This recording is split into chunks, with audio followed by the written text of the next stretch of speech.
Pekan TV ekranlarından yayınladığımız Ülke Gündemi programı adıyla hepinize saygılar ve sevgiler değerli izleyicilerimiz. Ben Kadir Çelik.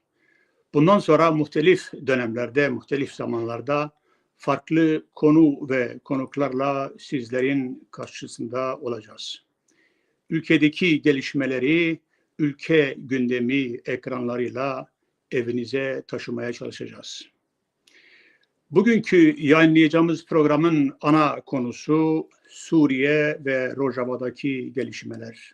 Hepinizin bildiği üzere dünyadaki şu an gündemi domine eden temel mesele Suriye ve Rojava'daki gelişmeler. Bunun yanı sıra diğer konu başlıklarımız ülkede bütün siyasal gelişmelerin gölgesinde hayata geçirilen bir kayyum politikası var. Deyim yerindeyse Kürtlerin seçimlerle elde ettikleri belediyeler bir bir kayyum tarafından gasp ediliyor.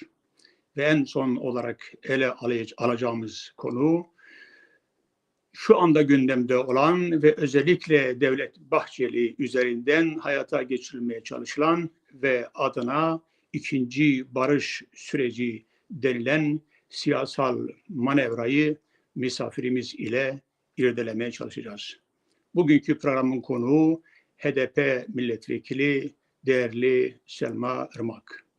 Sayın Vekilim hoş geldiniz. Merhaba, hoş bulduk. İyi akşamlar. Nasılsınız? Çok Bütün teşekkür gelişmelere ederim. rağmen, ülkedeki sıcak iklime rağmen nasılsınız demeyi bir adet diye size de sorayım. Evet. Tabii mücadele devam ettiği sürece biz de iyi olmaya devam edeceğiz. Tabii ki yani iyi olmama gibi bir lüksümüz yok. İnsan olarak da mücadelenin içerisinde bir insan olarak da iyi olacağız. Öyle umut ediyorum ki halkımız da güzel günler görecek bundan sonra. Mutlu günler ümidiyle. Biliyorsunuz Orta Doğu şu an bir ateş çemberinin içerisinde. Hiç beklenmedik bir şekilde çok kısa bir sürede Suriye'de olağanüstü gelişmeler ortaya çıktı. El-Kaide'nin bir parçası ve dünyadaki bütün devletler tarafından bir terör hareketi olarak görülen eski ismiyle El-Nusra, şimdiki ismiyle HTŞ, kısa bir sürede Suriye'de birçok şehri ele geçirerek yönetimi ele aldı. Ve bunun Rojava'daki yansımaları hepimizin takip ettiği kadarıyla yine şiddet ve halkımızın direnişi çerçevesinde ortaya çıkmaktadır.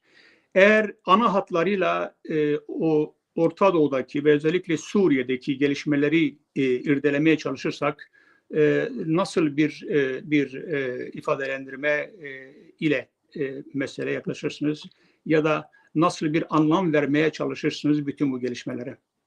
Evet. Tabii yani çok eskilere gitmeye gerek yok. Hani başta belki dediğiniz gibi bir çerçeve, bir resim çizmek gerekebilir. Onu kısaca şöyle özetlemek belki mümkündür. Aslında Birinci Dünya Savaşı'ndan beridir Orta Doğu'da sınırları suni bir şekilde çizilmiş ve uluslararası güçlerin çıkarlarına göre pay edilmiş, ortaya çıkarılmış devletler ve bunun neticesinde oluşturulan diktatöryal yönetimler, halkı yönetime dahil etmeyen, demokrasiyi öteleyen, çok dinli, çok etnik yapılı, çok mezhepli bir merkez olan Orta Doğu'nun bu çoklu yapılarının ortaya çıkarabileceği çatışmaları aslında körükleyen rejimlerin inşası o dönemden itibaren kuruldu. Ve o yüzden de o günden bugünedir görüyoruz ki Orta Doğu hep kaos ve kriz alanı. Yani sadece Orta Doğu da değil, Orta Doğu'ya bağlı olarak bütün Arap Yarımadası, hatta diyebiliriz ki yanı başındaki Kuzey Afrika'nın önemli bölgeleri, Güney Afrika, hakeza, yani birbiriyle bağlantılı bu coğrafyanın tamamında nereye bir müdahil güç, uluslararası güç kendi çıkarlarına göre, sömürge alanlarına göre bir resim veya bir harita çizmişse oradan sorun sıkıntılar eksik olmadı. Ben, Şimdi anlaşıldığı kadarıyla ortada uluslararası bir konsept var. Yani Evet. bir konsensüs oluşturulmuş ve dünyanın siyasetine yön veren devletlerin bir arada olup, yani bu bir arada ortak bir dizayn ortaya çıkararak uyguladıkları bir durum olduğu anlaşılıyor. Evet. Sizce tüm dünya tarafından cihatçı, İslamist, radikal bir hareketin Suriye'de yönetimi ele almasına müsaade edilmesi bir sürpriz değil mi? Yani bu tahayyül dahilinde olan bir şey midir? Evet. İsterseniz bu bölümü kısaca bir kapatayım. Ondan sonra güncelimize geliriz. Daha iyi anlaşılır bazı şeyler. Bundan ötürü ifade ediyoruz ki yani en yakın dönem itibariyle söyleyelim, Arap Baharı ile başlayan süreç aslında birçok şeyin tetiklendiği bir yani şiddetli bir depremin oluştuğu bir dönem olarak ifade edebiliriz. Bilirsiniz depremler bir de artçı depremler üretir, enerji üretir fay hatları ve peşi sıra zaman içerisinde enerji nerede birikmişse oraya doğru bir kayış olur ve orada patlamalar olur, orada devinimler olur, yıkımlar olur vesaire. Şimdi bakıyoruz en son dalgayı ve en son diyelim ki artçı depremi Suriye'de görüyoruz. Bu depremin asıl sebebi de yine burada çok etnik yapılı olan bir yapının diktatöryal bir sistemle yönetiliyor olması ve kuşkusuz uluslararası güçlerin bundaki rolü ve etkisidir. Şimdi ben çok fazla şeye girmeden şunu anlatmak istiyorum. Halkların kendi kendini yönetebileceği, demokratik bir alanın oluşturulabileceği bir sistem eğer ikame edilebilmiş olsaydı Arap Baharı'ndan bugüne belki bugün biz bunları konuşuyor olmayacaktık. Ama belirttiğimiz gibi uluslararası güçler kendi çıkarlarına göre bazı yerlerde krizler, kaoslar, darbeler, savaşlar çıkartıp bazı yerlerde de baskılama sistemine gittikleri için tabii ki bunun altında en önemli etken ekonomik çıkarlar ve jeopolitik çıkarlar, güç ve hegemonya savaşlarıdır. Bu sistem bugün oturmuş olacaktı eğer demokratik bir yönteme evrilmiş olsaydı. Şimdi Suriye için de aynı şeyi söyleyebiliriz. 2013'te başlayan süreç aslında eğer Beşar Esad'ın uyguladığı ve onun tabii ki Baas rejiminin Suriye üzerinde ve Suriye halkları üzerinde uyguladığı baskı ve zorbalık eğer ortadan kaldırılmış olsaydı ki hatırlayalım o dönem pek çok alanda reform yapılması önerileri yapıldı, baskılar oluşturuldu. Halk bu yönlü sokağa çıktı ve tepkilerini ortaya koydu. Fakat bu tepkiler kanla bastırıldı ve yıllardır bu kanla bastırılma durumu devam ediyor. Onun sonuçlarını yaşıyoruz şu anda. Ardından dünyanın başına bela olmuş olan bugün El-Nusra, El-Kaide, DAEŞ diye tarif ettiğimiz ve ardından da bugün karşımıza HTŞ olarak çıkan güçler ve buna benzer pek çok cihadist güç veya terör ve şiddet odağı çeteler oluştu ve şu anda dünyayı ve oradaki halkları kıyım altında tutmaya, meşgul etmeye devam ediyor. Şimdi burada açığa çıkan bir realite vardı. Suriye'nin bütününe baktığımız zaman bir Sunni Şii azınlık var. Bunlar yönetim kademesi içerisinde. Geriye kalan yani Şia'nın dışında kalan Sunni kesimin yönetim altında olması ama hak sahibi olamaması. Yine bunlarla beraber örneğin Kürtlerin ayrı bir kimlik sahibi olmuş olmalarına rağmen kültürel bir varlık olmuş olmalarına rağmen yıllarca, 10 yıllarca kimliksiz, haksız, hukuksuz, vatandaşlık hakları bile verilmeden bir yaşam durumu söz konusu. Bunun gibi aynı şekilde Ezidiler, Süryaniler, Ermeniler ve sayabileceğimiz pek çok etnik ve dini yapı bu sistemin içerisinde sürekli öteki pozisyonunda tutuldu. Bunlar elbette ki çatışma çıkartacaktı. Nitekim de böyle oldu. IŞİD, evet hep söylüyoruz, uluslararası güçlerin yarattığı bir örgüt. Buradaki yapıyı kaşıyan, sürekli şiddet sarmalını canlı tutan bir güç olarak açığa çıkarıldı. ve bu bölgeye salındı. Ancak kontrolsüz bir güç olarak IŞİD'i görüyoruz ki bir süre sonra kontrolden çıkan ve kendi başına aslında büyük bir tehdit oluşturan bir pozisyona döndü. Ve uluslararası güçlerin bu çocuğunun yarattığı bu yaratığın bir süre sonra kendisine döndüğüne tanık olduk. Yani sadece Orta Doğu için değil, Avrupa için de çok büyük bir risk ve tehdit oluşturmaya başladığını gördük. Buradan itibaren bir müdahale söz konusu oldu. Şimdi burada IŞİD'e karşı en büyük gücü gösteren, en büyük direnişi gösteren Kürtlerdi. Şimdi DAEŞ'in de yönünü Şam'dan Kobani'ye dönmesi, Kürt bölgesine dönmesi de tesadüfi değil. O da uluslararası güçlerin ve başta İran ve Türkiye olmak üzere bölge ülkelerinin yönünü yönlendirmesi üzerine gelişen bir realite. Ancak bu yanlış hesap Kürtlerin direnişinden geri döndü ve Kobani direnişi Rojava devrimiyle sonuçlandı ve dünya Kürtlerin direnişine, kahramanca direnişine tanık oldu. Ve dünya aslında Kürtlerin direnişi sonucu büyük bir kötülükten de kurtulmuş oldu. Fakat yine belirtiyoruz. Hani burada aradan yıllar geçmesine rağmen, IŞİD kontrol altına alınmış olmasına rağmen ve Kürtler burada Rojava'da Suriye'nin kuzeyi ve doğusunda son derece demokratik, halkların birlikte yaşayabileceği, çatışma üretmeyecek bir sistem kurmuş olmalarına rağmen statü tanınmasında ve resmi anlamda bir müzakereyle Suriye'nin yeniden dizayn edilmesinde rol oynamadılar. Tam tersine bunu zamana yaydılar. Bunun içerisinde Amerika'da var, bunun içerisinde Rusya'da var. Tabii ki buna engel olan iki temel güç Türkiye ve İran'dır yine ve Suriye'nin buna gelmemesi, ısrarla 2013 şartlarına geri dönme koşulunu dayatması burada oluşabilecek demokratik bir yapının ve çatışmanın sonra erdirilmesi şansını da ortadan kaldırdı. Şimdi bugün yine bu süreçte yapılmayanların sonucunu yaşıyoruz. Siz de belirttiniz. Şu anda HTŞ, Heyet Tahrir Eşşam dediğimiz örgüt aslında ilk önce Afrin'de karşımıza çıkan, yani Suriye'nin batısında ilk defa karşılaştığımız El Nusra örgütüdür. El Nusra DAEŞ'ten önce çıkan bir örgüt. Daha sonra bunlar birbirlerinden ayrılıyorlar. Hani pek çok cihadist örgüt var fakat isimleri daha çok zikredilen, kamuoyunda bilinen ve daha belki topluluk olarak güçlü olan yapılar diyebiliriz.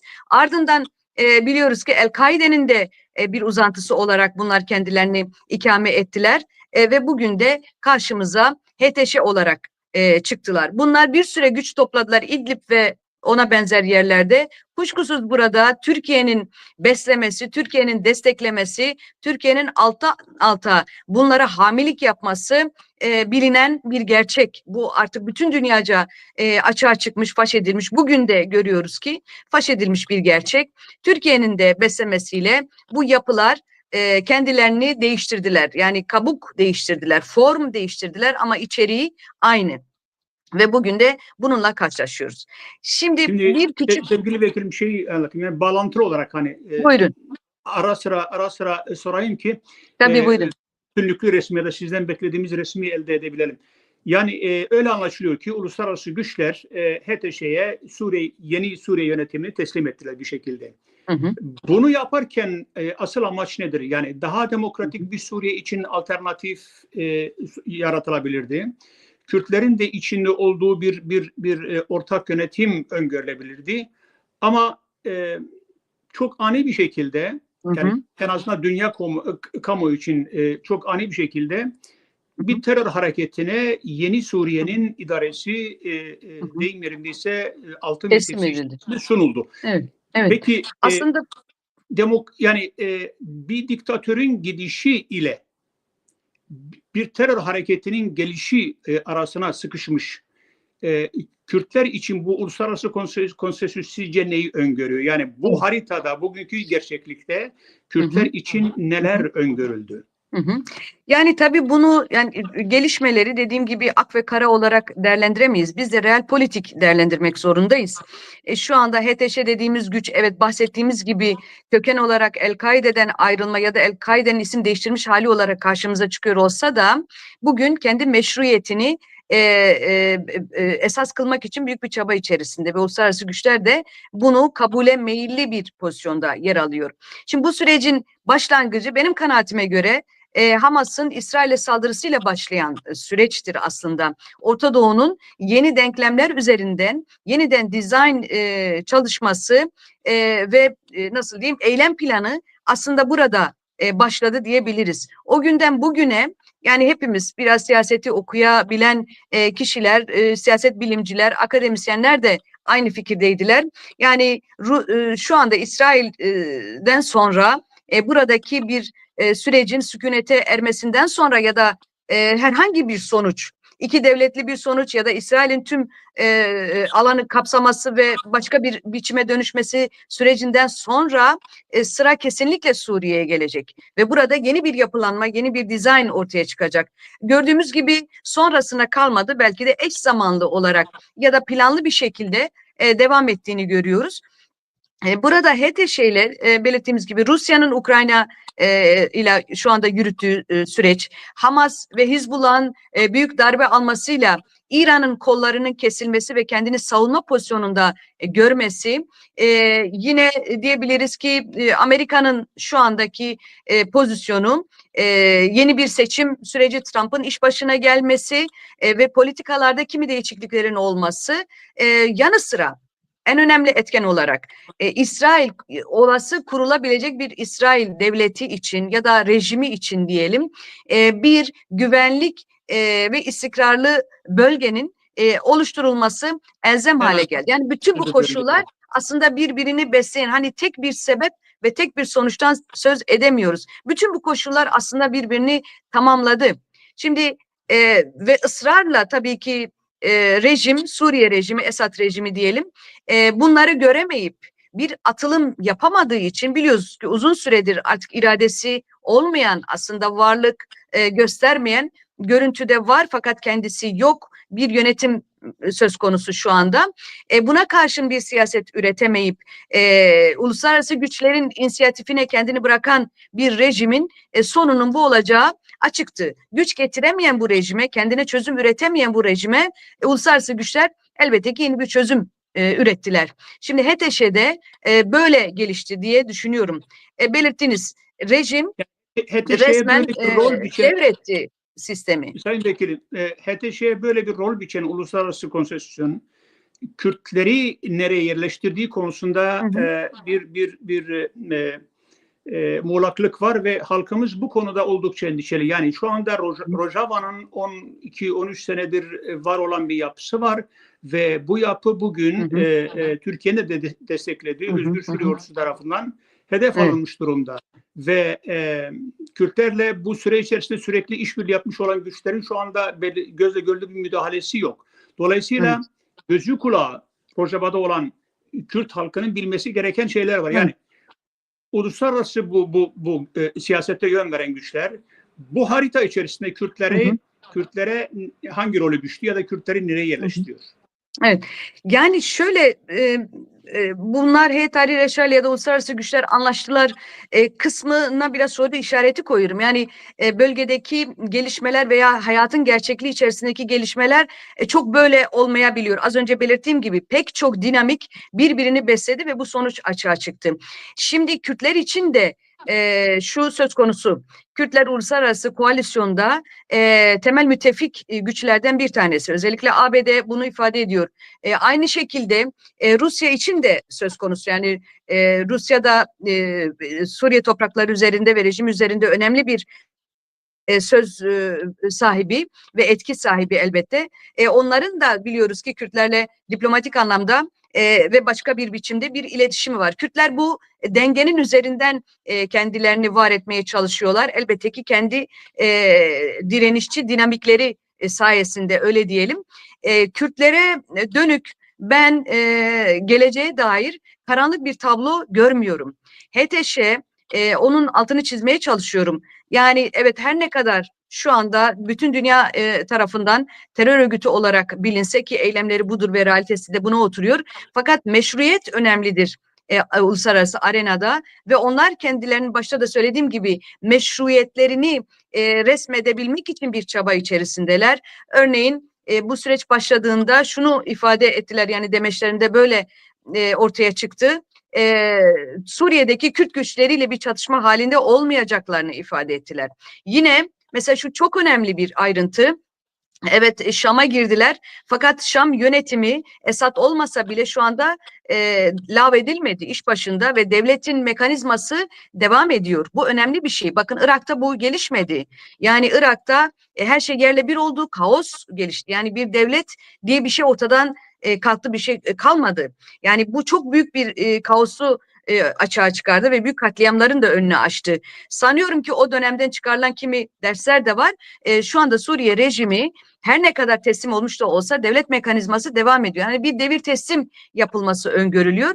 HTŞ Suriye'deki diğer güçlerle de sorununu müzakere yoluyla çözmek istediğini, çatışmaya girmek istemediğini ifade etti. Hakeza Kürt güçleri de HTŞ veya diğer gruplarla herhangi bir çatışmaya girmeden sorunların demokratik teamüller içerisinde müzakereyle çözülmesine katıldıklarını ve böyle bir yaklaşımları olduğunu ifade ettiler. Şimdi bütün bunlar göz önündeyken benim kanaatime göre bundan sonraki süreçte Suriye için 3 bölgeye ayrılmış veya bu 4 de olabilir ama şu anda öngörebildiğim 3 bölge Sunni kesimin içerisinde bulunduğu işte Hama, Humus, İdlib ve işte Halep ve Şam'ın içerisinde yer aldığı bir yapılanma, Laskiye'ye kadar olan bölümde biraz da Nusayri Alevi bölgesi ve Suriye'nin kuzeyi ve doğusunda yer alan Kürt bölgesi.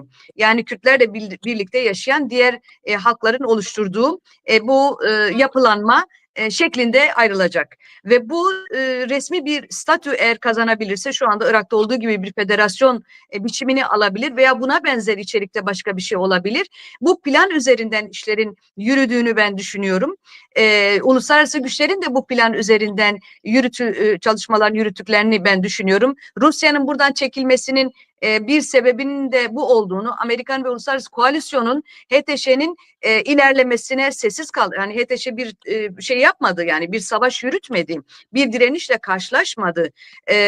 Sadece devraldı, hatırlarsınız, motosikletlerle bilmem nelerle şehirlere girdiler ve bayraklarını astılar. Yani bu bir savaş değildi, aslında bir teslim almaydı.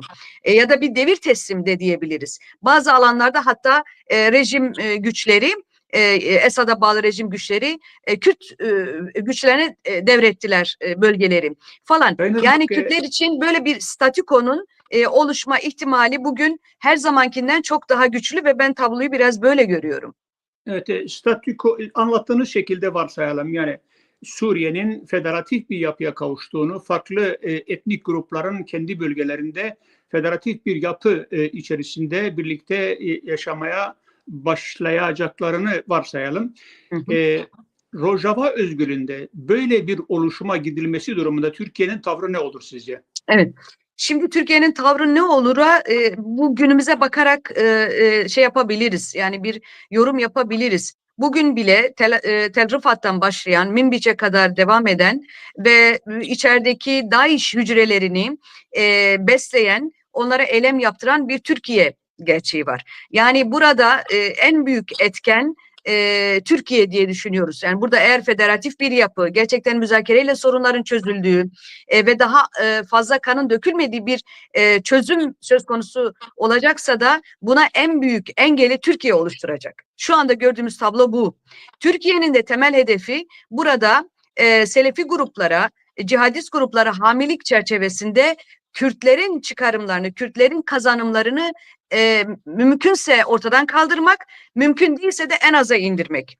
Yani oyun kuruculuk vasfını yitirdi Türkiye ama oyun bozma üzerinden şu anda bir savaş yürütüyor, bir mücadele yürütüyor. Ne yazık ki. Yani uğursuz bir rol oynuyor. Yani biz şu anda İran'dan söz edemeyiz. İran kendini savunma hattına çektiği için İran ister, fakat bu işin içerisinde değil. Şu anda baş aktör, oyun bozan, bu uğursuz rolü oynayan ve çözümün önünde engel olabilecek, tehdit oluşturan en büyük güç şu anda Türkiye görünüyor. Bakın Deir ez-Zor bölgesinde çok riskli bir durum var. Hol kampını hepimiz biliyoruz. Burada 50 bine yakın DAEŞ'li tutsak var aileleriyle birlikte. Şimdi bu bütün dünya için, sadece Kürt bölgesi veya Orta Doğu değil, bütün dünya için bir tehdit. Yani pimi çekilmiş bir bomba var şu anda Kürt bölgesinde ve Kürtler bu bombanın üzerinde oturuyor. Aslında bütün dünyayı bu tehditten ve bu tehlikeden koruyan bir rol oynuyor. Ama Türkiye elinde benzin bidonuyla ateşe yaklaşmaya devam ediyor. Sırf Kürtler herhangi bir kazanım elde edemesin diye bütün dünyayı ateşe verebilecek bir hırsa ne yazık ki sahip. Bunu görebiliyoruz. Şimdi bu uğursuz rolü gidermenin bir yolu var. Bir, Kürt halkının bu direnişe destek vermesi, bu işgal hareketine, bu uğursuz role karşı tepkisini göstermesi. İkincisi de uluslararası kamuoyunun muhakkak Türkiye'nin durdurulması için bir tavır alması ve üçüncüsü de sadece söylemle işte endişeliyiz, takip ediyoruz söyleminden çıkıp buraya müdahil olunması. Yani hava harekatı dahil buradaki cihadist güçlerin, Türkiye'nin beslediği, yönlendirdiği, yönettiği cihadist güçlerin durdurulması için bizzat harekete geçilmesi çok önemli. Konuşabilir miyiz hocam? Yani diyelim ki, yani bir varsayımdır. Belki de Evet. bir hayaldir. Diyelim ki Türkiye bugünkü Rojava yapısını kabul etti. Yani bu Türkiye nasıl bir kazanım olarak döner? Yani içeride milyonlarca Kürt yaşıyor ve Türkiye burnunun dibinde oluşan Kürt oluşumuna ya da federatif yapıya saygı duyduğunu belirtti. İşte Türkiye belki orada ticaret yapacak o yönetimle, orada inşa sürecinde bulunacak, askeri harcamalar olmayacak, savaş hali son bulacak. Türkiye neden bu yolu seçmiyor da sürekli olarak yani hani bir dönem Türk siyasetçileri şey diyordu, yani Kürtler eğer Güney Amerika'da da bir oluşum yaratırsa biz onu da ortada kaldırırız. Bu mantık halen neden geçerli? Neden bu savaşta ısrar? Evet. Yani ya bu da herhalde kalıtsal genetik bir şey, öyle tanımlayalım. Yani Türkiye'nin ısrarla ve inatla Kürt düşmanlığı üzerine kurduğu politikanın kendisine ne kadar büyük zarar verdiğini görmesine rağmen çözüme gelmeme, Kürtleri kabul etmekte bu kadar ayak diretmesi en başta kendi kaybı tabii ki. Belirttiğiniz gibi sevgili Kadir Hocam, eğer bugün değil yıllar öncesinde, yani bu sürecin Rojava devriminden hemen sonraki süreçte eğer Türkiye 2013 gibi bir süreç başladığında, çözüm ve müzakere süreci, Kürtlerle barışmayı kabul edip gerçekten Rojava'nın statü kazanması için bir rol oynamış olsaydı, pozitif bir rol, bugün Türkiye Orta Doğu'da öncü ve söz sahibi ülkelerin başında geliyor olacaktı. Yani Orta Doğu'da uluslararası güçlerin yanı sıra belki de birinci sırada Türkiye olacaktı ve belirttiğiniz gibi zaten ekonomik kazanımı ve diplomatik kazanımı da bir kenara bırakıyorum. Ama bunu ısrarla tercih etmemekte bir kör tutum, yani bir aymazlık bana göre siyasette inat ve ısrar diye düşünüyorum. Hani derin strateji diyordu ya Ahmet Davutoğlu, gerçekten bu derin bir körlük ve derin bir düşmanlık, yani başka izahı yok. Fakat diğer yandan şunu da ifade etmek gerekiyor. Orta Doğu'da Türkiye'nin öteden beri işte neo-Osmanlıcılık dediğimiz yaklaşımı ne yazık ki hep dış politikasına yansımış durumda. Yani yüzyıllar öncesinde burası Osmanlı toprağı, dolayısıyla burayı da tekrar Osmanlı toprağı haline getireceğiz ve bütün Müslüman dünyanın liderliğini alacağız gibi bir hayal ve bir düş ya da bir propaganda. Bunu çok pervasızca yapıyorlar. İktidara yakın medya, televizyon kanallarında işte Halep'e bizim şehrimiz bir plaka numarası veriyor. Evet. Diğer tarafta bilmem nereye ne veriyor. Musul'a, Kerkük'e vesaire. Yani dediğiniz şey bu anlamda doğru. Türkiye'de bizim bahsettiğimiz mantığın gelişme şansı ne kadar? Yani şu anda savaşa endekli, yayılmacılığa endekli, anti-Kürt damarı son derece kabarmış bir siyasal yapı var. Bu yapının barışa yakınlaşması ihtimalini biraz da tartışalım. Biliyorsunuz son dönemlerde Ankara'da MHP eliyle bir ikinci barış süreci manevrası sahneye konuldu.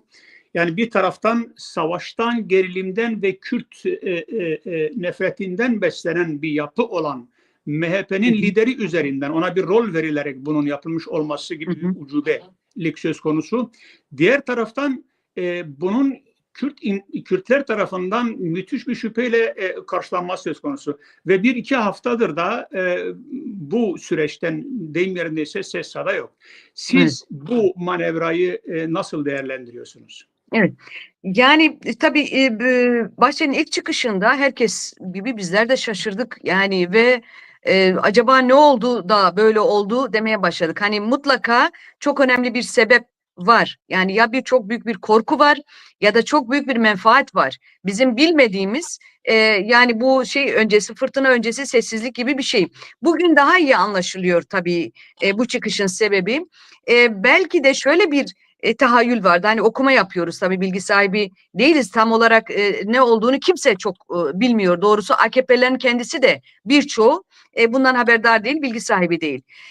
Orta Doğu'da gelişebilecek bu müdahaleye yönelik Türkiye'nin belki de Kürtleri yanına alarak hem oradaki yapıyı absorbe edecek, nasıl diyeyim, engelleyebilecek bir pozisyonu alacak ve Türkiye'deki Kürtleri de buna angaje edebilecek bir pozisyon düşünülüyordu. Ya da çıkabilecek sonuçta Kürtlerin hamileliğini üstlenerek daha büyük bir rol kapma gibi bir düşünceye belki de sahipti. Bilemiyoruz. Ama şu anda 2 haftadır biliyorsunuz ses seda yok.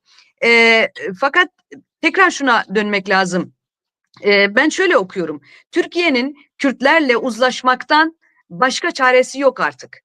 Yani bu saatten sonra Türkiye istese de Kürtlerle savaşı sürdüremez. Ne Rojava'da ne de Türkiye'de. Yani bu artık söz konusu değil. Türkiye'deki savaşı şu anda belki geleceğiz şimdi, kayyumlar yoluyla, yargı yoluyla, Kürtleri baskılayarak, iradesini gasp ederek yürütmeye çalışıyor. Ama 3. kezdir kayyum atıyor ve her seçimde bu halk yeniden yöneticilerini seçip onun karşısına dikiyor. Yani bunun bir sonu yok. Binlerce, 10 binlerce şu anda Kürt cezaevlerinde ama bir parti kapatılıyor, başka bir parti yeniden 10 binlerce üyeyle çalışmaya devam ediyor, siyaset üretmeye devam ediyor. Ne olursa olsun Kürdistan bölgesinde AKP'nin oyu, MHP'nin oyu ya da CHP'nin oyu artmıyor. Yani rejim, sistem partilerinin oyları yükselmiyor. Yani Kürt halkı tercihini değiştirmiyor. Dolayısıyla buradan bir sonuç çıkmaz artık. Rojava için de aynı şeyi söyleyebiliriz. Yıllarca düşmanlık besledi. Daha geçen gün Mazlum Abdi'nin yaptığı bir açıklama vardı.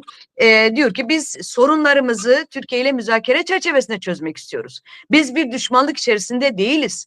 Tam tersine iyi komşuluk ilişkileri geliştirmek istiyoruz. Hatta mümkünse biz Türkiye'de gruplar arasında PKK ile devlet arasında hatta ara buluculuk rolü oynayabiliriz. Yani bu işin müzakereyle sonuçlanabilmesi için biz böyle pozitif bir rol oynamaya hazırız. Yani Kürtler her seferinde bunu ifade etmelerine rağmen Türkiye'de böyle bir yaklaşım var. Şimdi bunun iki yönlü bir durumu var diye düşünüyorum.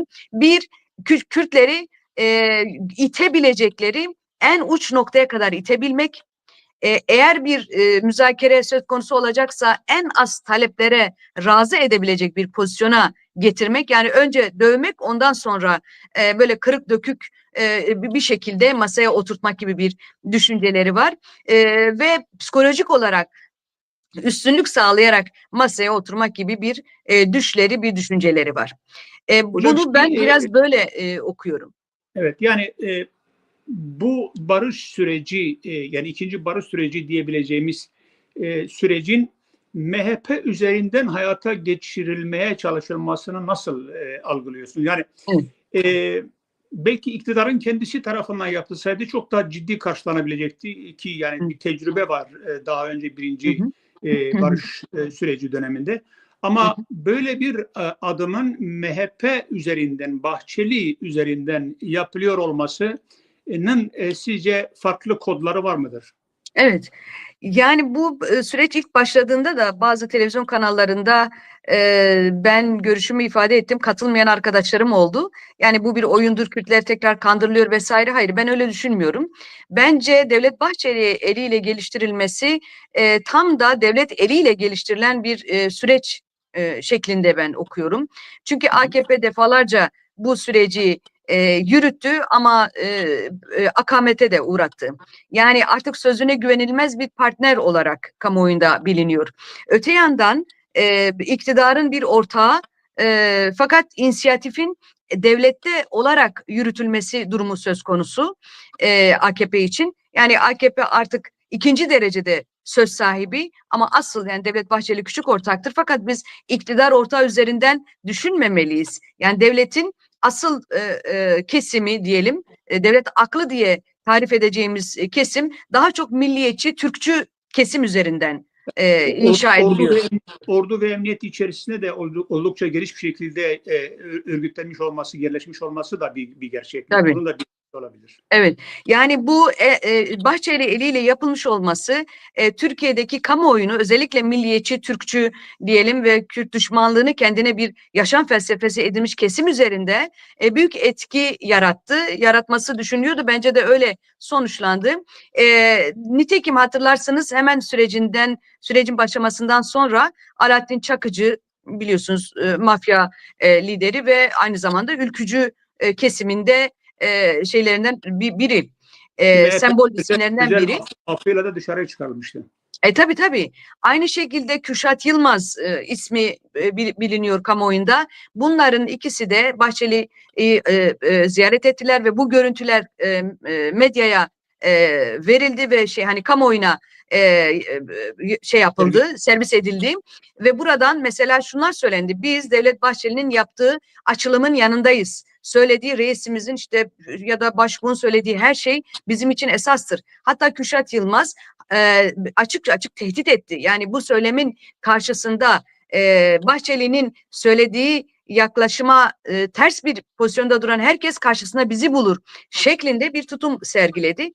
Bu bir daha devlet çok MHP'nin politikası. kendi iç kamuoyuna yönelik bir manevra olarak görülebilir. Benim ilgilendiğim mesele daha çok MHP üzerinden Kürtlerle barış adımının atılmasının gayri ciddiliğini biraz daha irdelemek. Yani Kürt halkı tarafından çok da ciddiye alınmayan, şüpheyle karşılanan, yani ülkedeki birçok cinayetin arkasındaki bir örgüt, son derece antidemokratik, Kürt nefreti üzerinden, ırkçılık üzerinden beslenen ve varlığını buna borçlu olan bir hareketin durup dururken Kürtlerle barışı dillendirmesi ucubeli. Yani biraz buna değinmek istiyorum ben. Yani tabii ucubeliktir, doğru, ironiktir de aynı zamanda çelişkilerle de doludur.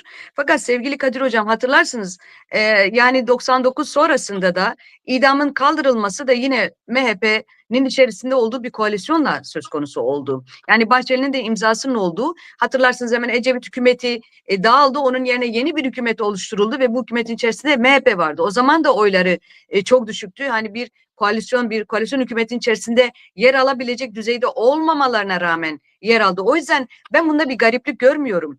Yani tam tersine devletin aslında ne kadar ciddi olduğunun ifadesi olarak ben okuyorum. Belki çok umut varım bilemiyorum ama bir de şunu söylemek lazım. Barış en düşmanla yapılır. Dostla ya da sana yakın birileriyle yapılmaz. Ben AKP yakındır anlamda ifade etmiyorum ama bütün dünya örneklerinde de görüyoruz. Birbirlerinin elini bırakın sıkmayı, birbirlerini gördükleri zaman birbirlerinin boğazını sıkacak olan insanlar aynı masada oturup müzakere etmiş ve sorunu çözüme bağlamışlardır. Hani bizim için de bu söz konusudur. Bizim duygularımız bizim mantalitemizin önüne geçmemeli. O yüzden ben bu süreci böyle okuyorum ve Sayın Öcalan'dan bağımsız olduğunu düşünmüyorum. Yani devletin kuşkusuz İmralı ile görüşmeleri var ve bu süreç başlarken de kimi temasların söz konusu olduğu tahminindeyim. Bu anlamda da devlet nasıl bir adım geliştirecek, nasıl bir yol izleyecek bilemiyoruz tabii. Yani çelişkilerle dolu hem çatışmayı hem işte kayyum atamayı, gözaltılarını, işkenceyi, işte Rojava'daki şu anki saldırılar devam ettiriyor ama bir yandan da diyor ki Kürt kardeşlerim işte biz 1000 yıldır beraber yaşıyoruz. Biz barışmaya işte içeride bilmem ne yapmaya hazırız falan. Ama bunları çelişki olarak görmemek lazım. Ayrı ayrı okumamız lazım. Hı Yani hı. bütün dünya deneyimleri, çatışma çözüm süreçleri, çok çetin savaşların, çatışmaların, kıyımların olduğu dönemlerde aynı zamanda müzakerelerin de yürüttüğüne tanık olmuştur. Bunu böyle görmek lazım. Şimdi çoğu zaman bizim siyaseten arkadaşlarımız yani katıldığımız programlarda da arkadaşlarımızın ifade ettiği bir adım atsınlar da görelim. Hayır ben bunun tersi olması gerektiğini düşünüyorum. Eğer iğne ucu kadar bile bir imkan doğmuşsa bizim bu imkanı kim yaratmış, kim söylemiş den ziyade bunu geliştirip genişletmek, o deliği daha da büyütmek gibi bir sorumluluğumuz var sevgili Kadir Hocam. Yani MHP'nin yapması bizim için çok daha iyi bir durumdur. Çünkü karşıt pozisyona geçebilecek, bu süreci bozabilecek unsurlar ortadan kalkıyor demektir. Elimine ediliyor demektir. Bunu biraz böyle okumak lazım. Kandırmak, eğer kandırılacaksak, kandırılıyorsak bunca yıla ve bunca mücadeleye rağmen yazıklar olsun bize, o zaman kandırılmayalım. Yani biz de akıllı olalım. Biz de karşıt hamlelerle bu süreci gerçekten barışa evriltecek bir pozisyon yaratalım. Biz Bu siyaset üretelim. süreçle ilgili bir başka görüş var. Daha çok Kemalist, ulusalcı kesim tarafından dillendirilen. İşte AKP bir anayasa değişikliği hazırlıyor ve bu anayasa değişikliğinin de gerçekleşebilmesi için DEM Parti'nin desteğine ihtiyacı var. Bu siyasal manevrayı da bunun için sahneye koydu gibi bir iddia var. Buna Evet. biraz değinmenizi isteyeceğim lütfen. Yani yıllar yılı biz sol jargonla yaşamımızı yürüttük sevgili Kadir Hocam. Ama sonuçta geldiğimiz noktada biz görüyoruz ki şu anki Kemalist sol kesimde bize yakın durduğunu ya da demokrat olduğunu söyleyen kesimde söz konusu Kürtler ve Kürtlerin çıkarları olduğu zaman ulusal refleksleri ön plana çıkıyor. Ben bu söylemlerin bizim halkımız nezdinde çok nasıl diyelim kadir kıymetin olduğunu düşünmüyorum. Benim nezdimde de çok kıymetli değil. Evet bir anayasa süreci gelişebilir. Bu ülkenin zaten var olan mevcut anayasayla yürütülmesi mümkün değil. Bizim de talebimiz yeni bir anayasanın oluşturulmasıdır. Yani ilk 4 madde dahil olmak üzere ilk 4 maddeyi çıkarsanız bile onlarca madde var sevgili Kadir Hocam. Hani şeyde olduğumuz zaman, mecliste olduğumuz zaman da görüyorduk. Hani hangi maddeyi eleseniz karşınıza başka bir şey çıkıyor. Yani bu halkın çıkarlarını, menfaatlerini, bu halkın kimliğini, kültürünü reddeden ve terörize eden, kriminalize eden o kadar çok şey var ki baştan sona değiştirmek gerekiyor. Yeni bir anayasaya evet biz de dahil olabiliriz. Yeniden demokratik bir anayasanın yapılmasına biz de destek vermeliyiz. Ama bu tabii ki bu demokrasi çerçevesinde ve yeni bir anayasa nasıl yapılır o süreci takip ederek yeni bir anayasa oluşacaksa yeniden Kürtlerin katliamı üzerinden bir anayasa değil. Yine bazıları şunu söylüyor. Erdoğan'ın yeniden seçilmesi için Kürtlere göz kırpması gibi bir durum var. Yani Erdoğan yeniden seçilirse valla şunu sormak istiyorum. Yani Erdoğan seçilmese sevgili bunu söyleyen Kemalist arkadaşlar Kürtler için bir şey değişecek mi? Siz elinizi bir taşın altına koyacak mısınız acaba? Ya da kendinizi biraz yoracak mısınız? Yani Kürtler katledilirken sadece köşe yazılarınızla mı yetineceksiniz? Hatta köşe bile yazmayacaksınız. Yani bunlar bizim için artık fasafiso şeyler. Anlıyor musunuz? Ya yeniden Erdoğan gelsin valla 100 yıl daha kalsın hiç benim umurumda değil yani. Benim halkım için yeni bir süreç başlayacaksa yeni anayasa Türkiye'nin idari yapısında bir değişiklik yapacak, bir özerk yapı oluşturacak, kamusal alanın genişliği söz konusu olacak, kültürel anlamda, kimliksel anlamda haklar tanınacaksa, Türk dilinin önündeki yasaklar kaldırılacaksa ve benim çocuklarım artık Kürdüm dediği için öldürülmeyecekse, Kürtçe bir şarkı söylediği için bıçaklanmayacaksa, eğer benim 80 yaşındaki nenem cezaevine yaka paça götürülmeyecekse ben bu süreci tabii ki desteklerim. Kemalistler onlar da kendi derdine yansın. Yapacak bir şey yok. Yani hani bu anlamda Şöyle bir ikilem de var. Yani ülkede, coğrafyamızda siyaset halkın elinden koparılıp muktedirlerin elinde bir sopaya dönüşmüş durumda. Yani siyaset bir baskı aracı, siyaset bir korkutma, bir sindirme aracı, siyaset kendisini iktidarda tutabilmek için bir dolgu malzemesi, güç aracına dönüştürülmüş durumda.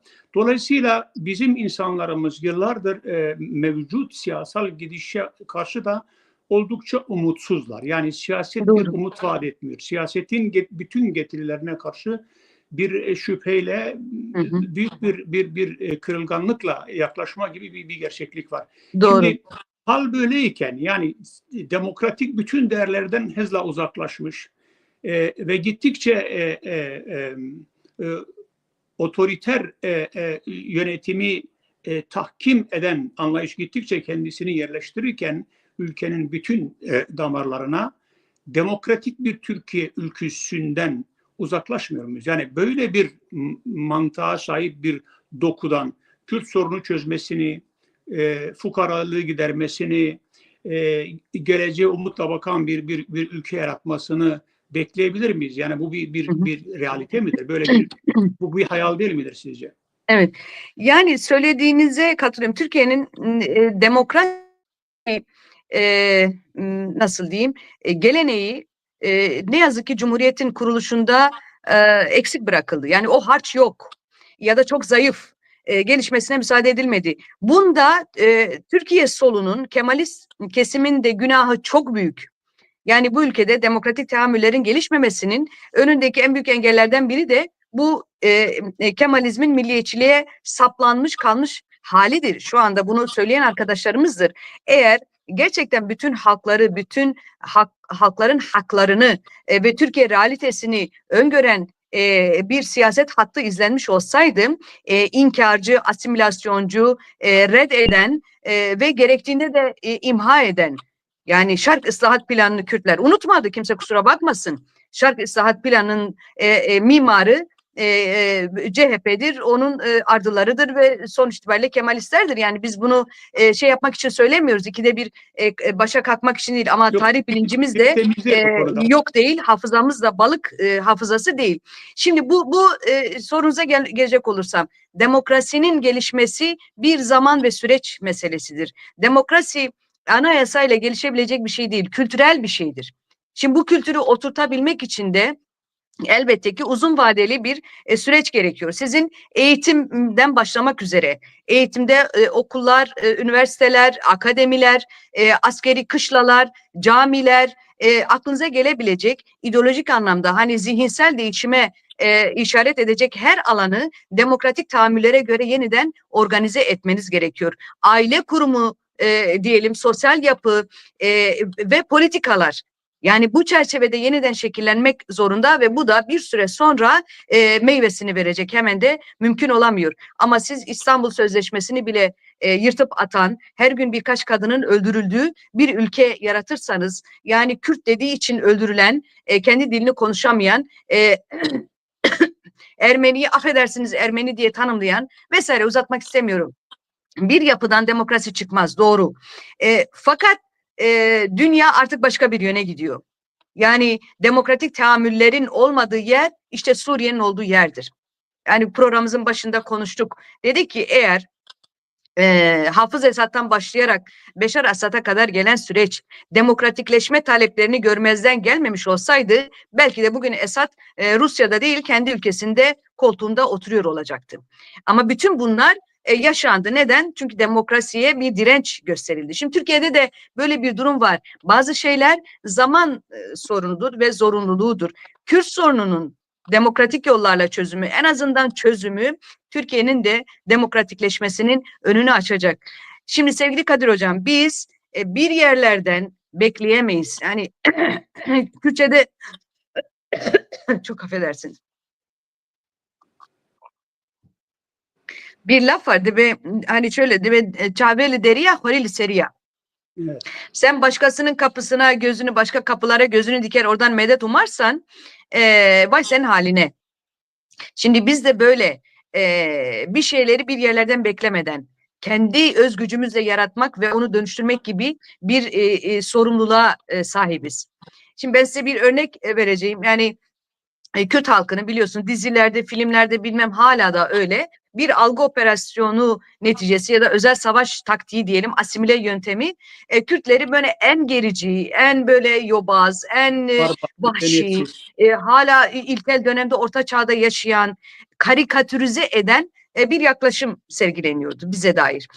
Tabii ki realite böyle değil. Fakat bizim de halkımızın eğitimsizlikten, ekonomik geri bırakılmışlıktan ve işte kimi değerlerin özellikle din kisvesi altında toplumun manipüle edilmesinden ötürü bir bilinç kapanması yaşanıyordu. Ama bu 40 yıllık süreç, bu özgürlük mücadelesinin yürütülmesi süresince ve son 10-15 yıllık bizim kendi kendimizi yönetme sürecinden sonra bizim halkımızın nezdinde çok inanılmaz bir aydınlanma yaşandı.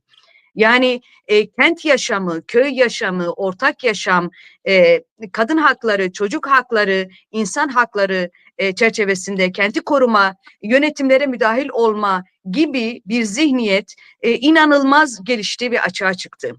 Yani böyle bir halkın bir dönüşümü yani inanılmaz bir şey. Yüzyıllar aşan bir dönüşüm. Demek ki mümkün.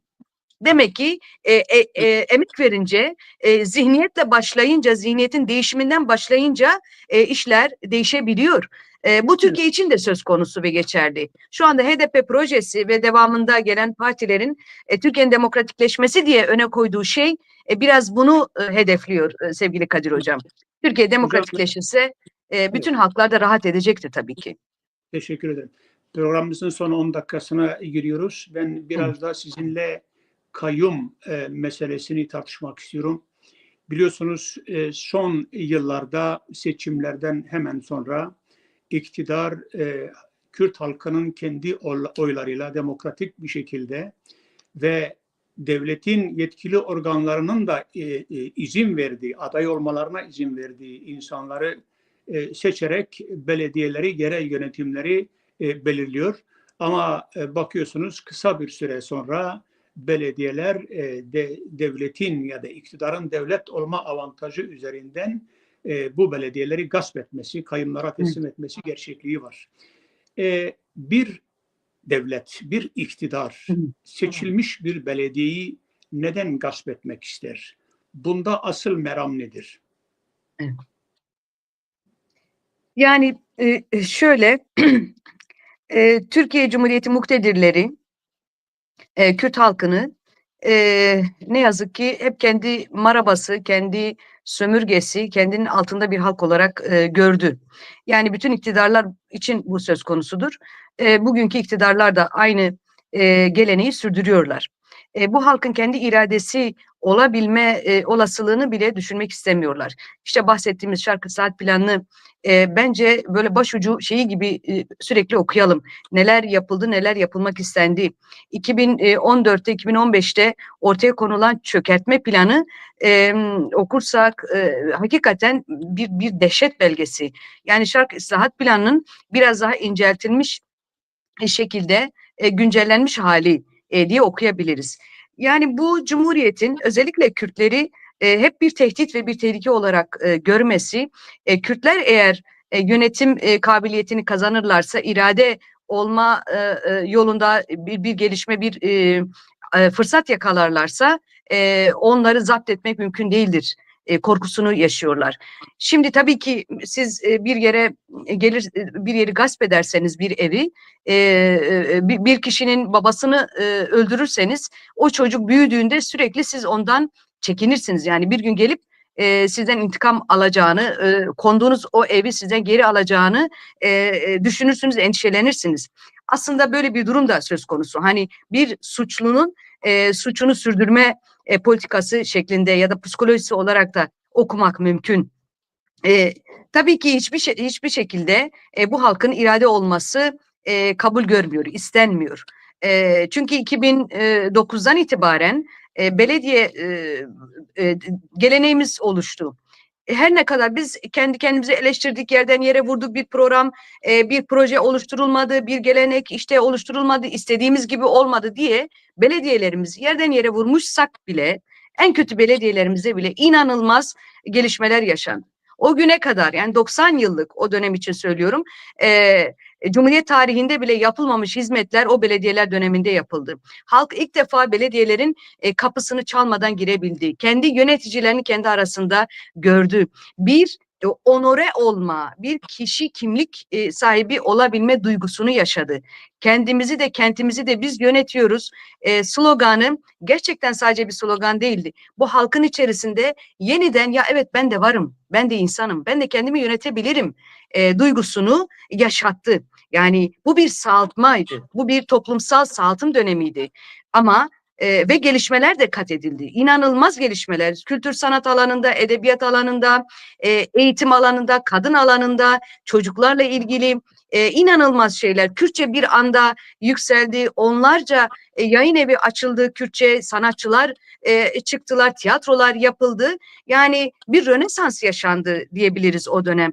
Tabii ki devlet buna tahammül edemedi. Yani Kürdün en ufak bir başarısına bile tahammülsüzlük hep had safhada. Bir korku, bir endişe. Bunu bir beka sorunu olarak ve gelecek korkusu haline getirmek Türkiye Cumhuriyeti iktidarları ve muktedirleri için ne yazık ki bir paranoya ve biz bu paranoyanın sürekli acısını yaşıyoruz. Katledilerek, hapsedilerek, engellenerek yaşıyoruz. Bugünkü kayyum politikasında böyle görmek gerekiyor. Ne olursa olsun Kürdü sürekli kendi elinin altında tutma, iradesini gasp etme ve o sopayı başının üstüne eksik etmeme, yani patron benim deme anlayışı devam ediyor ne yazık ki. Sevgili Bu Irmak, halk yani da buna bu gelmiyor. kayyum atamaları sırasında ya da belediyelerin gasp edilmesi sırasında sizce siz siyasetçiler ve halk yeterli tepkiyi koyabildi mi? Mesela Evet. en son seçimlerden hemen sonra Van'da bu uygulama hayata geçirilmek istendi. Van halkının kendi iradesine sahip çıkması sonucu hemen kısa süre içerisinde geri adım atıldı ve Van Belediyesi seçilmişlere bırakıldı. Ancak daha sonra işte Hakkari'den sonra Mardin Büyük Belediyesi, Batman Belediyesi, Başkale ve Hilvan benzeri belediyelere tek tek el konuldu. Hı hı. Sizce Halfeti. bu gasp edilmelere, bu el koymalara, kayyum atamalarına karşı yeterli direnç gösterildi mi? Yani Van'daki örnekten yola çıkarsak. Evet. Ya kuşkusuz tabii ki yani bu da bu sorunuza ben zaten bir eleştiri görüyorum. Biz orada olmadığımız için de hani bir şey diyemiyorum. Fakat evet yani yeterli olmamıştır ki biz geri alamadık. Fakat sevgili Kadir Hocam yani şunun altını çizmek istiyorum. Yani 30 yılım siyaset içerisinde geçti.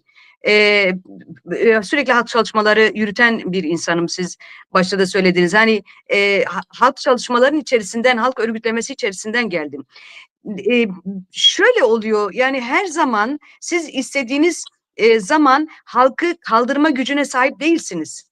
Yani biraz da bu reflekse bağlı kalıyor. Ya sizi eleştiriyordur, ya siz doğru bir politika izlememişsinizdir, ya ne diyeyim bazı yerlerde bazı eksiklikler bırakmışsınızdır, ya örgütsel anlamda yetersiz bırakmışsınızdır. Yani sebep kaynak yine siyasetçilerdir. Doğru, ben hani ona bir şey demiyorum.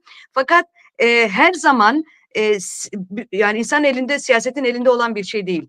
Bakın ben 2015'te DTK eş başkanlığı yaptım ve Diyarbakır'da yaşadım bir süre. O dönem içinde emin olun bazen mitingler için kapı kapı gezdiğimiz, böyle haftalarca hiç durmadan çalıştığımız mitingler olurdu. Ama bir bakardık ki bizim istediğimiz sayıda insan katılımı yok. Ama bazen de bir bakıyordun ki yani sen doğru dürüst bir çalışma bile yürütmemişsin. Birkaç zamanlık, bir hafta 10 günlük bir zaman içerisinde binler, 10 binler, 100 binler toplanmış. Yani bu biraz halkın kendi refleksiyle de alakalı bir şey. Bir de şunu söylemek istiyorum. Ya bu halk çok yoruldu. Yani o kadar çok şey yaşadık ki. Şimdi Hakkari diyorsunuz. Hakkari halkı günlerce sokakta kaldı. Tepki gösterdi. Göstermedi hiç kimse diyemez. Yani belki siyasetçiler eksik kaldı ama o halk o soğukta, yani Hakkari'yi bilen bilir. Eksi bilmem kaç derecelerde, soğuklarda bile gecelediler. Gündüzleri, yani yaz bile olsa siz gece orada sokakta kalamazsınız. O kadar yoğundur. Ve orada başka bir devletin başka ceberut bir yüzü vardır. Hakkari'de, Şırnak'ta başka bir dünyadır orası. Ona rağmen insanlar vazgeçmedi, günlerce sokaklarda kaldılar, tepki gösterdiler, gösteriler yaptılar.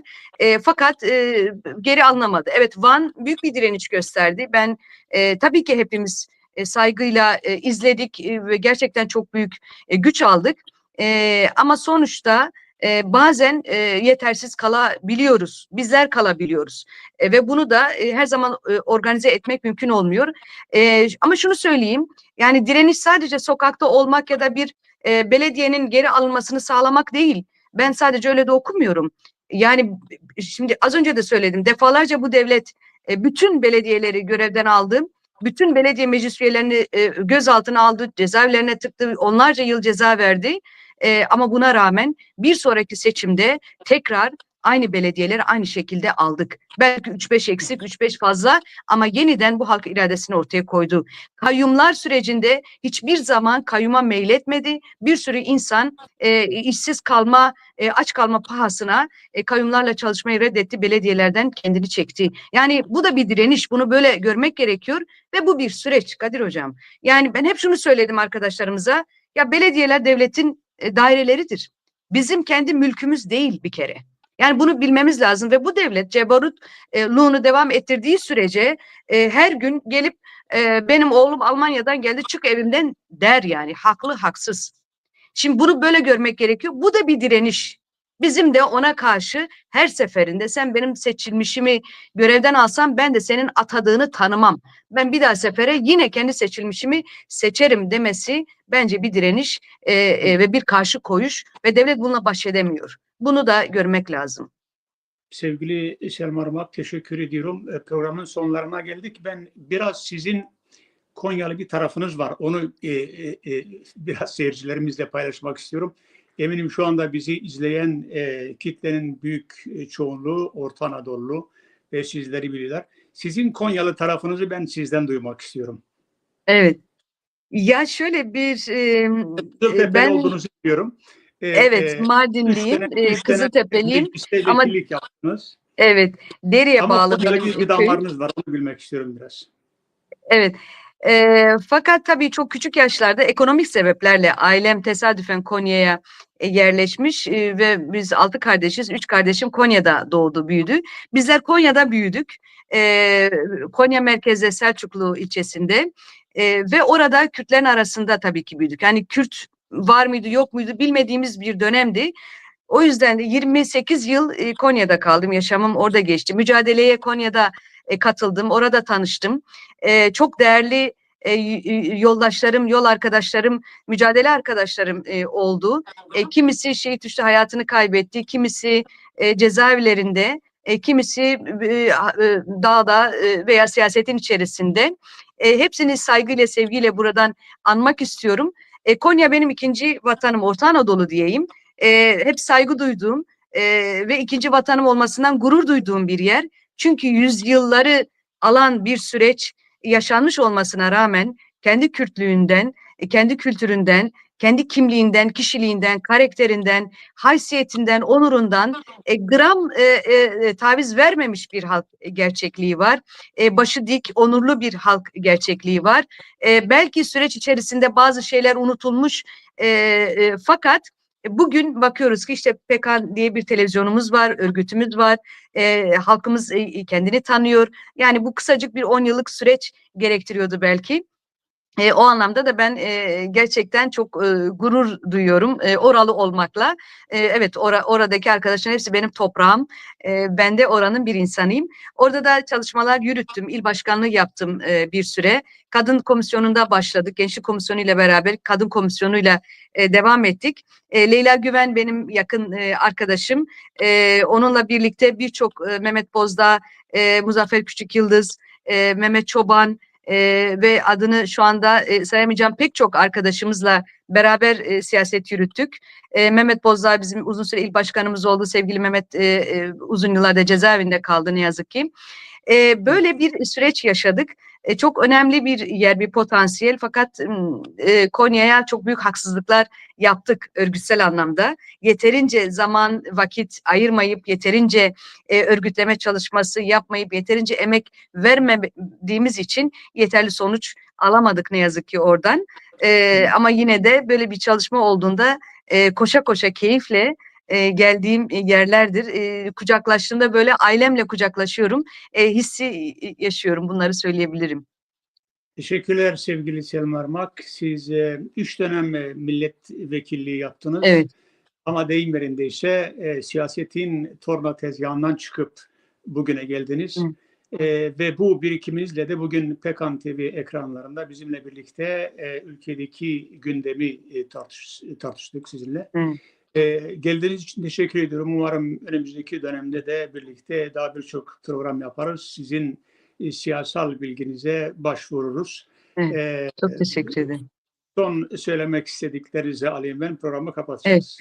Yani son şunu söylemek isterim. Şu anda Minbiç ve onun etrafında çok ciddi bir tehlike çemberi var. Başından itibaren konuştuğumuz gibi.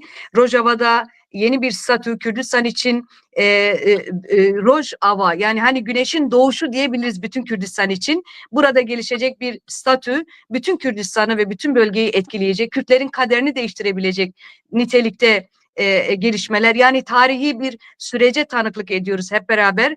İnanıyorum ki biz Kürdistan'ı görebileceğiz, çocuklarımıza bir Kürdistan hediye edebileceğiz. Ama bunun için aynı şekilde çok büyük riskler de var. Bu riskleri bertaraf etmek için de halkımızın olabildiğince duyarlı olması gerekiyor. Rojava'nın etrafında bugün tekrar kenetlenelim. Hep birlikte tepkimizi ortaya koyalım ki dünya bir kez daha görsün. Kürtler direnmekten asla vazgeçmeyecek, özgürlüğünü kazanana kadar ve mutlaka halkımız kazanacak diyorum. Çok teşekkür ederim beni misafir ettiğiniz için. Çok keyifli bir program oldu. Umarım izleyicilerimiz de verim almıştır, keyif almıştır. İyi akşamlar diliyorum size ve izleyicilerimize. Teşekkürler. Biz teşekkür ederiz. Pekan TV adına tekrar teşekkür ediyoruz. Mutlu Ben teşekkür akşamlar ederim. diliyoruz. Evet sevgili izleyicilerimiz, Pekan TV Ülke Gündemi programı burada sona eriyor. Bizi izlediğiniz için teşekkür ediyorum tüm ekibimiz adına. Başta da belirttiğim gibi ben Kadir Çelik. Bundan sonra muhtelif dönemlerde, zamanlarda farklı konu ve konuklarla sizlerin karşısında olacağız. Ülkedeki gündemi, ülkedeki gelişmeleri ekranımız üzerinden sizlere aktaracağız. Bizi izlediğiniz için teşekkür ediyoruz. Hepinize mutlu akşamlar diliyoruz. Esen kalın.